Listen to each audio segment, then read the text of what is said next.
वक्फ board और वक्फ amendment bill पर देश में काफी चर्चा हो रही है। सभी लोग अपना अपना मत, अपना अपना पक्ष रख रहे हैं, लेकिन क्या वक्फ एक्ट में अमेंडमेंट होना चाहिए और क्या ये अमेंडमेंट देश के मुस्लिम समुदाय पर बुरा असर डालेगा? आइए इस पे बात करते हैं। दोस्तों, सालों से सभी धर्म के धार्मिक ग्रंथ एक बात पर जोर देते आए हैं और वो है चैरिटी। और इस्लाम में चैरिटी के साथ साथ कंटिन्यूअस चैरिटी का भी काफी जिक्र है, जिसे कहते हैं सदकाए जरिया। ऐसी चैरिटी जो जिस आदमी ने की है उसके मरने के बाद भी जरूरतमंद लोगों के और समाज के काम आ रही है, उसे सदकाए जरिया कहा जाता है। तो आज वक्फ बोर्ड का पूरा कॉन्सेप्ट सदकाए जरिया पर बेस्ड है। समय बीता, भारत आजाद हुआ और 1954 में सबसे पहले वक्फ एक्ट लाया गया। इस एक्ट में बताया गया कि स्टेट लेवल पर और सेंटर के लेवल पर वक्फ बोर्ड बनाए जाएंगे। फिर 1995 में वक्फ एक्ट में अमेंडमेंट लाया गया और वक्फ ट्राइब्यूनल भी बनाई गई। वक्फ ट्राइब्यूनल वक्फ बोर्ड के संबंधित सभी मामलों में फास्ट ट्रैक कोर्ट की तरह काम करने लगी। लेकिन 1995 वक्फ एक्ट अमेंडमेंट मुख्य तौर से कुछ प्रभावशाली और अमीर लोगों को लगातार फायदा पहुंचाता गया और काफी लोगों ने बिना किसी रोक टोक के वक्फ की जमीन पर कब्जा कर लिया। दोस्तों, वक्फ बोर्ड के एडमिनिस्ट्रेटर को या फिर ट्रस्टी को मुतवल्ली कहा जाता है और इन मुतवल्लीज पर लगातार करप्शन के आरोप लगते रहे हैं। सच्चर कमेटी की रिपोर्ट के हिसाब भारत में वक्फ बोर्ड के पास करीब 6 लाख एकड़ की जमीन है, जिसकी अनुमानित कीमत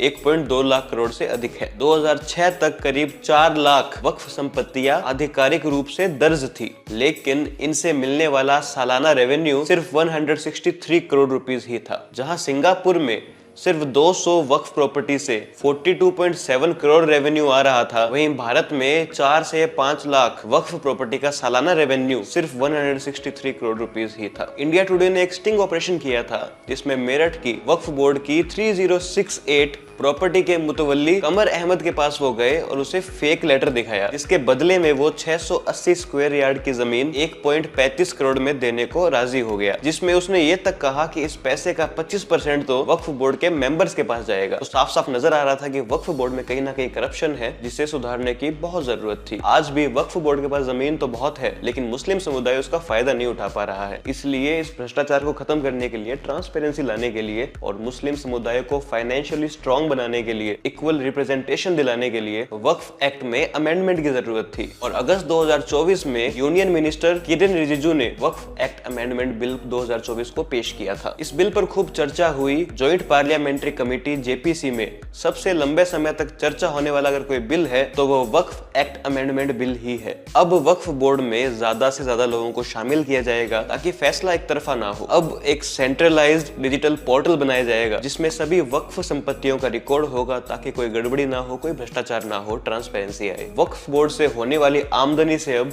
तलाकशुदा महिलाएं, विधवा महिलाएं और अनाथ बच्चों को भी फायदा मिलेगा और अब महिलाओं का वक्फ बोर्ड का मेंबर होना भी कंपलसरी होगा। इस बिल में पसमानदा, बोहरा और आगा खानी समुदाय के मुसलमानों के अधिकारों को मान्यता दी गई है। इससे उन्हें अलग वक्फ बोर्ड बनाने का अधिकार मिलेगा। तो बेसिकली ये अमेंडमेंट मुस्लिम समुदाय के सभी तबके को रिप्रेजेंटेशन दिलाना चाहता है, वक्फ बोर्ड में करप्शन को खत्म करना चाहता है, ट्रांसपेरेंसी लाना चाहता है। ये बिल किसी के धर्म पर हमला नहीं है, बल्कि ये बिल एक सिस्टम को करप्शन फ्री करना चाहता है, वहां महिलाओं का रिप्रेजेंटेशन लाना चाहता है। ये बिल चाहता है कि वक्फ बोर्ड से मुस्लिम समुदाय को ज्यादा से ज्यादा मदद मिले, जो आज की डेट में नहीं मिल पा रही है।